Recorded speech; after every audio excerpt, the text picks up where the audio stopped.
Des jeunes lancent ce week-end le premier mouvement autour d'Emmanuel Macron. Un think tank intitulé « Les jeunes avec Macron ». Ça s'agite en coulisses autour du ministre de l'économie, ministre le plus populaire du gouvernement, à qui l'on prête des ambitions présidentielles dès 2017. Enquête sur la stratégie de celui qui bouscule la gauche. Grand angle reportage, Nicolas Delabarrère, Yves Couan, Régis Desconclois et Aurélie Gomez.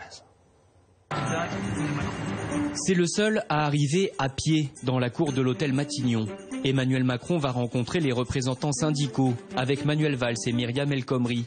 Il cultive son style, un ministre occupé mais détendu. Pour les images du tour de table, de grands sourires sur tous les visages, rien ne doit transparaître. Le Premier ministre plaisante même. Crispé, le mot décrit bien l'état des relations entre les deux hommes. Les ambitions qu'on prête au ministre de l'économie agacent. Moi président, titre Marianne. La fusée Macron pour l'Obs. Ce que je veux pour 2017 pour l'Express. Emmanuel Macron a la parole très libre. Il s'exprime même dans le Financial Times sur les migrants de Calais. Bernard Cazeneuve n'apprécie pas qu'on marche sur ses plates-bandes. Ce ne sont pas des déclarations qui font le buzz dont on a besoin, c'est d'une action dans la durée. Recadrage aussi cette semaine de la part de Stéphane Le Foll, le porte-parole du gouvernement. Il lui rappelle, je cite, l'enjeu du collectif. L'intéressé esquive en sortant des réunions de Matignon. Vous jouez collectif finalement ? Finalement. Contrairement à ce que disent certains de vos collègues. Le ministre de l'économie joue le bon élève, ce qui ne l'empêche pas dans l'ombre de cultiver ses réseaux. Ça fait des mois entiers qu'il rencontre de nombreuses personnes, que ce soit des intellectuels, des acteurs de la société civile, même des militants politiques, des responsables politiques. Un ministre de l'économie rencontre des chefs d'entreprise, principalement. Emmanuel Macron, il serre des mains, il rencontre des gens, il répond personnellement à beaucoup de gens par des petits mots écrits. Beaucoup de rumeurs à son sujet. Il s'apprêterait à lancer un mouvement et à publier 1 voire 2 livres pour promouvoir ses idées. En attendant, certains ont pris les devants. Un collectif, les jeunes avec Macron, dont les fondateurs se réunissent ce jour-là dans un café parisien. Ils règlent des détails logistiques. On n'a pas besoin de la livraison parce qu'on a un pote qui a un camion. Il nous prêter un camion. Tout doit être prêt pour samedi, jour du lancement officiel de leur laboratoire d'idées, la gauche libre. On n'est ni un fan club ni un parti politique parce qu'on ne présente pas de candidats aux élections et nos membres ils sont pas là pour soutenir seulement Emmanuel Macron parce que ce qui leur plaît chez Emmanuel Macron, c'est les idées qu'il porte. Des idées libérales en matière économique, mais ce n'est pas que ça qui les séduit. Quelques semaines, quelques mois, il fait entendre des idées un petit peu plus sociétales, un petit peu plus ouvertes sur l'immigration, sur l'Europe au service des peuples, on va dire défense de l'emploi, des choses comme ça. Après les attentats, il a aussi eu un discours un petit peu différent en disant qu'il fallait être capable de comprendre aussi ce qui amène des gens français à faire des actes pareils sur le territoire.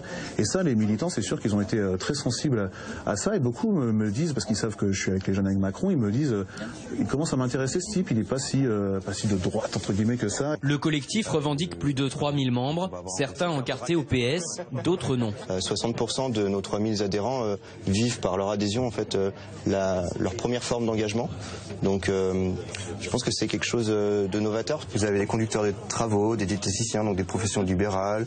Vous avez des cuisiniers, chefs d'entreprise, des étudiants, des entrepreneurs. Vous avez des cadres aussi, des agents administratifs. Emmanuel Macron est au courant, bien sûr, même s'il n'est pas à l'origine de l'initiative. Non, il téléguide pas directement. Si jamais il avait eu un problème avec leur démarche, avec leurs idées, vu qu'ils empruntent le nom de Macron dans leur mouvement, il leur aurait dit. Et il leur a dit à l'inverse, je n'ai aucun problème avec ça, il laisse faire.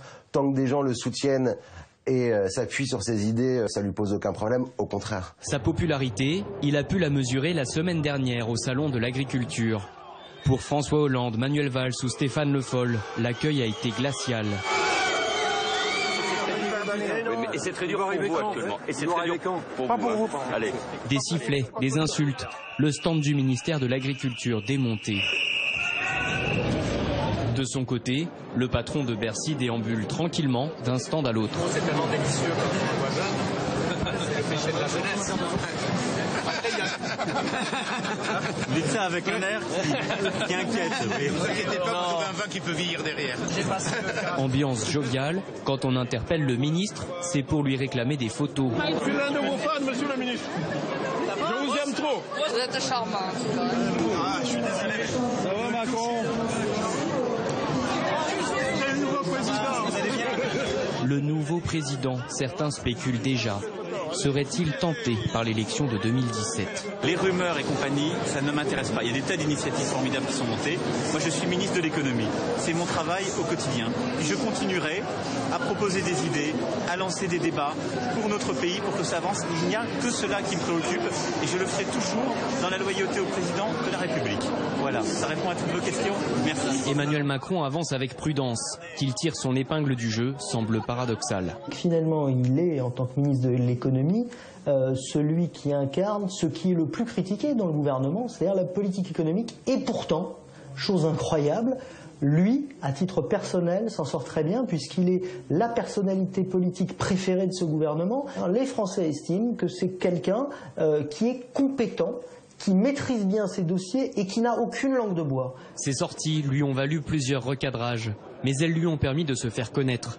Le technocrate, l'ancien banquier de chez Rothschild, a changé d'image. L'an dernier, pour faire passer sa loi, il privilégiait le dialogue.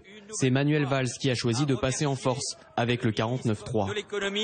Première friction entre eux, et ça ne s'est pas arrangé. Les relations entre les deux hommes se sont extrêmement tendues ces derniers mois. Elles sont tout bonnement exécrables. Il faut savoir que les entourages des uns et des autres aiment balancer des pots de banane à chaque occasion. Ils sont clairement en concurrence pour l'après-Hollande. Les deux préparent l'après-Hollande. Les deux sont sur le même créneau économique, politique et économique, c'est-à-dire le social-libéralisme à la française. Un positionnement assumé qui le prive a priori du soutien d'une grande partie du PS. L'idée qu'il se présente dès 2017, si François Hollande se retire, fait sourire parmi les députés. Mais pour quel parti de droite il va être candidat ? Non, je plaisante. Il ne faut quand même pas échapper qu'on n'est pas exactement sur la même ligne politique. Après, c'est quelqu'un de fort sympathique, avec qui j'ai toujours du plaisir à discuter, parce que c'est quelqu'un d'humainement très, très abordable et très gentil. Après, une chose est la sympathie qu'on peut avoir pour une personne, une autre chose est les points d'accord qu'on peut avoir politiquement. Or, dans la famille de la gauche, c'est pas la personne dont je me sens spontanément la plus proche. Voilà. Emmanuel Macron, jusqu'à maintenant, n'a pas de relais affirmé à l'intérieur du Parti socialiste. Et on sait très bien que si on se projette pour être candidat à une présidentielle, il faut avoir des relais. Donc, moi, la question que je me pose, c'est est-ce que ce n'est pas trop tôt et est-ce que Emmanuel Macron ne prépare pas plutôt le coup d'après ? De la politique fiction, pas tant que ça. À l'automne dernier, plusieurs proches d'Emmanuel Macron ont espéré précipiter les choses. Parmi eux, Jean Peyrelevade, un grand patron proche de François Bayrou. Il a été présent, disons, à 2 ou 3 réunions importantes. Il y avait essentiellement une dizaine de personnes autour de la table, c'est-à-dire des gens de sa génération qui travaillent avec lui, qui sont proches de lui, et puis quelques vieux briscards comme moi. Puis il y a eu les attentats, l'accent sur les questions sécuritaires. Le petit groupe a préféré temporiser. Se précipiter quand on n'est pas prêt, c'est la meilleure manière d'échouer. Il n'est pas aujourd'hui membre du Parti socialiste. S'il veut assumer cette transformation, il le fait comment ? Il le fait à l'intérieur du Parti socialiste ou il le fait juste à côté ? S'il intègre le jeu des partis, l'ambitieux ministre risque de perdre la liberté de ton qui le rend si populaire. Pour l'instant, il préfère rester à l'écart et à l'affût. L'élection de 2017 pourrait faire bouger les lignes du paysage politique.